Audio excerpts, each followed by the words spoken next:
From Keene in the Shire, the Liberty Media capital of the world, this is Daryl W. Perry, host of FPP Radio News for Saturday, October 14th, 2017. Silver is trading at $17.41 per ounce. Gold is valued at $1,304 per ounce. Bitcoin is trading at 3.7 cents, and the average price of Bitcoin is $5,679. Antiwar.com reports tensions between the Iraqi government and the independence-leading Kurdistan region are on the rise in recent weeks, and in the Kirkuk province, it's starting to appear there will be a military component to it. Iraqi military forces have been advancing deep into the contested Kirkuk province, seizing military positions they withdrew from early in the war against the Islamic State, and which have been held by the Kurdish Peshmerga ever since. Kirkuk is a city with a large historic Kurdish population, but was not part of the Kurdistan regional government's territory. The oil-rich city, however, fell to the Kurds early in the war against the Islamic State, and Kurdish officials have indicated they aren't going to abandon it. So far, there hasn't been any report of direct fighting between the two sides, as Peshmerga forces have backed away from positions Iraqi forces moved into so far. Kurdish officials warn that's not going to continue, however, and their own forces are massing for a defensive operation. For over 40 years, Robertson Robert's brokerage has been a trusted source for buying and selling precious metals like gold and silver. And as a Bitcoin-preferred business, Robertson Robert's brokerage has removed the minimum purchase amount for all orders paid in the digital currency. Call Robertson Robert's brokerage today for knowledgeable advice on buying and selling precious metals and a forward-thinking approach to new technologies. 800-874-9760 or visit online at rrbi.co.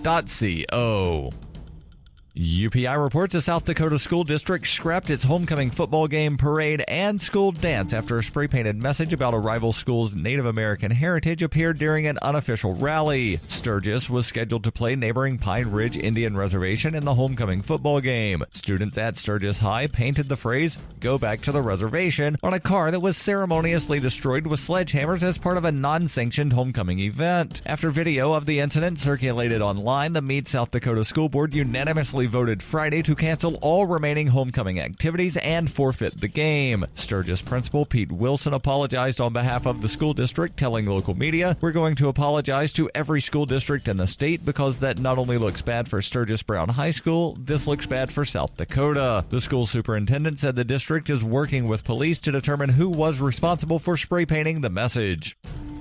Cell 411 is a free app for Android and iOS that replaces government-controlled 911. Cell 411 allows you to preset a group of friends or private organization to show up in an emergency. Cell 411 is a nightmare to the state because it proves their so-called services aren't needed. Cell 411, because your friends won't shoot you when you're in trouble. Without the government, who would build the emergency services? You and Cell 411. Get it today at getcell411.com.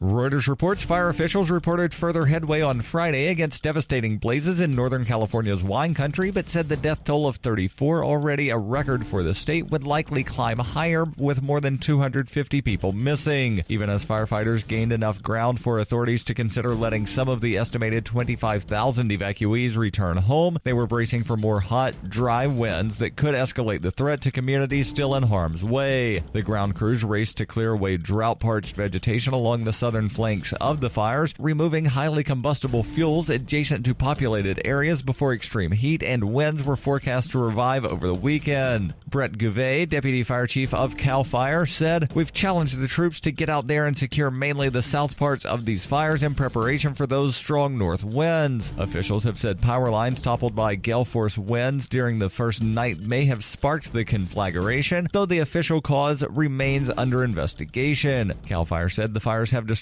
at least 5,700 homes and other buildings, with much of the devastation centered in and around the Sonoma County town of Santa Rosa, where whole neighborhoods were reduced to gray ash and smoldering ruins. Some victims were asleep when flames engulfed their homes, and many survivors had only minutes to escape. The 34 confirmed fatalities marks the greatest loss of life from a single fire event on record in California, surpassing the 29 deaths from the Griffith Park fire of 1933 in Los Angeles. At least 17 people have died in the Tubbs fire alone, which now ranks as the deadliest single fire in the state since 1991.